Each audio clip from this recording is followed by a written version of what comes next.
Donc nous allons étudier les différentes grandes crises. Parmi ces 5 grandes crises de la biodiversité qui étaient mises en avant par Sepkoski et Rope. Et on va commencer par la crise fini-ordovicienne. Donc comme je vous ai dit, il y en avait 5 grandes, et celle qui nous intéresse est celle-ci. Elle est très importante parce qu'elle va suivre en fait une grande phase de diversification qui est la grande phase de diversification ordovicienne, du début de l'ordovicien. La crise fini-ordovicienne, c'est la première grande crise de l'ordovicien, du Phanérozoïque, d'après le registre de Sepkoski. Si on nommait les crises notamment du Cambrien, qui restent plus difficiles à discuter. Elle aurait touché 50% des genres et 85% des espèces marines, dans un élément qui semble avoir eu lieu à peu près en 2 temps. Comme vous voyez ici, chez le registre de Bambach, c'est ce qu'il a appelé le mid et le late Ashgill, l'Ashgill étant un étage de l'ordovicien. Donc on aurait peut-être une crise qui serait en 2 phases.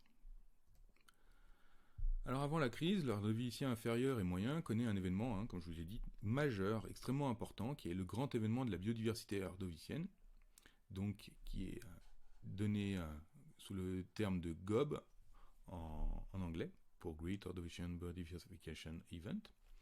Donc cet événement, il fait suite à l'explosion cambrienne, avec les faunes typiques cambriennes, et on va avoir la mise en place de cette nouvelle faune, la faune dite paléozoïque. Et au cours de cette mise en place de cette faune paléozoïque, on va avoir un événement extrêmement important qui est la révolution planctonique ordovicienne. Donc c'est simplement une diversification du plancton et des organismes suspensivores. C'est un événement extrêmement important, parce que précédemment on avait peu d'organismes planctoniques, pélagiques, nectoniques, et relativement peu en comparaison entre les 2 faunes, et relativement peu d'organismes suspensivores, alors qu'ici on va avoir une véritable explosion de ces organismes, ce planctonique et ce suspensivore. L'ordovicien inférieur est une période de temps qui est marquée par un climat chaud et un niveau marin élevé. Attention, c'est une carte pélogéographique de l'ensemble de l'ordovicien.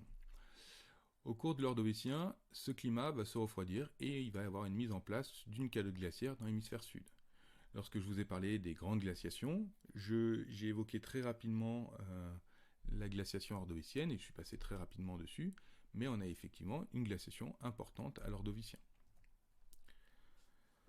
Donc la première phase de la crise semble être liée à la mise en place de la glace. Alors la mise en place de cette calotte dans l'hémisphère sud, il n'y a pas de continent hémisphère nord, dans l'hémisphère sud, entraîne une baisse du niveau marin, ce qui est extrêmement impactant pour les organismes qui vivent dans des environnements néritiques de faible profondeur. On va avoir un changement de la circulation océanique, avec une oxygénation des fonds marins et un apport plus important de nutriments. Donc, ça peut paraître être un avantage, mais si les organismes voient leur environnement modifié, on va avoir un changement dans la diversité, et en fait, on va avoir des faunes qui semblent plus adaptées à un climat froid, qui vont se mettre en place dans la première phase de la crise. Cette faune de climat froid, elle est appelée hirnantienne. Donc on la voit mise en évidence ici, dans une coupe, sur une étude notamment sur des brachiopodes, où on a des faunes avant ces faunes hirnantiennes, au cours de l'ordovicien supérieur, et puis on a une faune qui semblerait être très bien adaptée aux environnements froids, tout simplement c'est des faunes de haute latitude, chez les brachiopodes et les trilobites, qui vont se mettre en place pendant un événement, et donc c'est cette faune hirnantienne, qui est marquée notamment par des brachiopodes typiques de cette faune.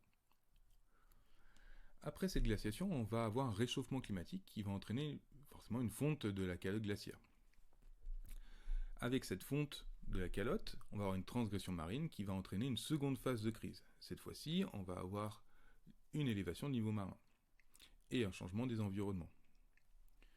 Donc juste avant la limite ordovicien-silurien, qui est ici, on va avoir d'importants dépôts de marne riches en matière organique qui vont marquer un événement anoxique, comme c'est marqué ici, en anglais, et une phase d'extinction associée à cet événement anoxique, parce que tout simplement on va avoir moins d'oxygénation des eaux de fond, qui va permettre une meilleure conservation de la matière organique, des environnements qui vont de nouveau changer de façon drastique, avec des eaux plus chaudes, plus stratifiées, moins de communication entre les différentes couches d'eau, ce qui va entraîner de nouveau une perturbation environnementale majeure qui va impacter les organismes qui vivaient dans ces environnements.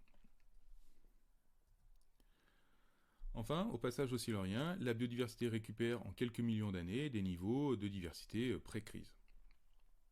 Et donc cette crise finie-ordovicienne, elle est suffisamment importante en termes de changement de relation avec des changements climatiques, notamment des grandes modifications avec la mise en place d'une glaciation, puis un retour à des environnements beaucoup plus chauds qui vont très fortement perturber l'environnement, mais elle ne va pas changer fondamentalement la structuration des écosystèmes.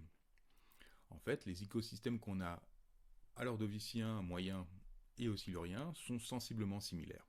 La majorité de la modification ordovicienne des écosystèmes va se faire dès l'ordovicien inférieur et moyen avec cette grande diversification ordovicienne. Pour la suite, nous parlerons de la crise finie-dévonienne dans la prochaine vidéo.